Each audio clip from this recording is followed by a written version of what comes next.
pernah dengar tentang penderaan terhadap kanak-kanak di Malaysia, bukan? Secara ringkasnya, novel ini diuji dengan penderaan kanak-kanak sejak kecil lagi. Tetapi itu tidak membuatkan dia patah semangat untuk berjaya. Hari ini saya akan menceritakan secara ringkasnya tentang kegigihan watak utama yang diberi nama Iskandar Zulkarnain yang telah disemat dalam buku Pada Subuh Yang Membawaku Pergi. Sebelum saya menceritakan sinopsis buku ini, izinkan saya memperkenalkan diri.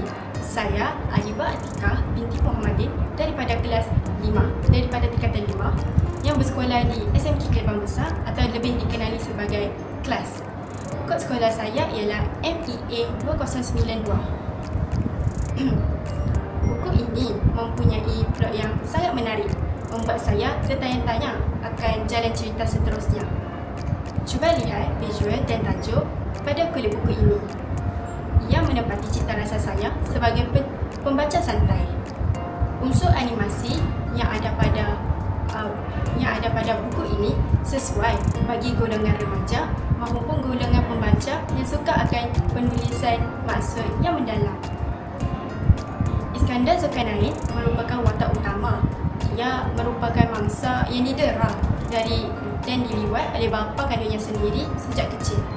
Penulis naskah ini, Yahya Samad, menceritakan tentang kehidupan seorang Iskandar yang mempunyai keluarga yang bermasalah, diuji dengan penyakit, dan brotherhood antara Nain dan Fahim juga sangat kuat. Untuk makluman kalian, Warka Emas yang saya pegang ini merupakan sebuah novel yang diadaptasi daripada aplikasi Wattpad dengan judul berlainan, iaitu Iskandar Zulkarnain yang diterbitkan pada tahun 2023. Kebetulannya, saya merupakan peminat karya Mangosteen Publication PLP. Sejujurnya, buku ini mempunyai elemen sedih apabila saya membaca judulnya. Buku ini mempunyai 400 halaman bercerita dan 35 bab. Pada awal penceritaan, watak utama iaitu Iskandar Zulkarnain, dia didera sejak kecil oleh si ayah dan dibelai penuh kasih sayang oleh si ibu. Bayangkan seorang anak kecil yang mengharapkan belayan seorang ayah, namun yang singgah di badannya hanya pukulan demi pukulan.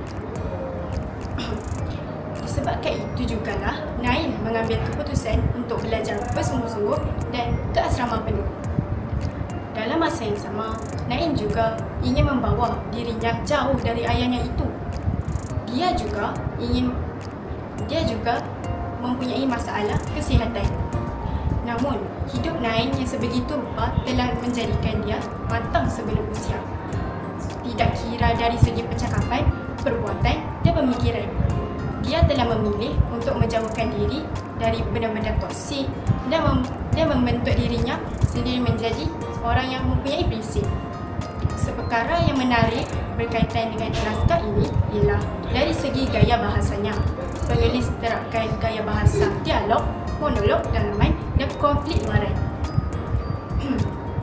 Antara potongan dialog yang saya masih ingat sehingga kini berbunyi, letakkanlah niat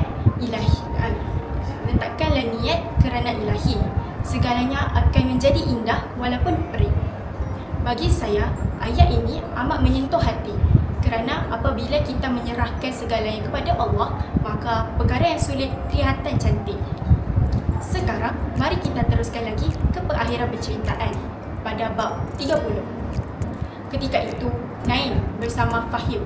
Nain meminta Fahim untuk membacakannya surah Yasin seperti biasa selepas solat subuh. Dengan berakhirnya surah Yasin yang dibacakan, Fahim berakhirlah riwayat seorang hidup Iskandar Zulkarnain disebabkan penyakitnya.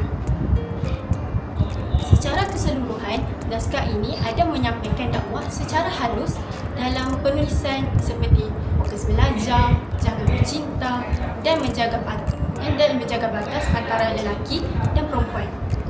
Selain itu, naskah ini juga mengajar saya untuk berfikir dengan lebih matang dan mengajar saya untuk lebih menghargai orang sekeliling saya. Pada pendapat saya, bagi seorang pelajar agak mahal dengan bermodalkan RM35 Malaysia. bagi Semenanjung Malaysia dan RM38 bagi Sabah dan Sarawak. Namun, berpatutan dengan jalan cerita yang amat menarik ini, pengajaran di dalam naskah ini dapat dijadikan tauladan dalam masyarakat. Buku ini juga menarik kerana ia mempunyai ilustrasi yang memudahkan semua golongan untuk memahami isi buku ini. Sekian, terima kasih.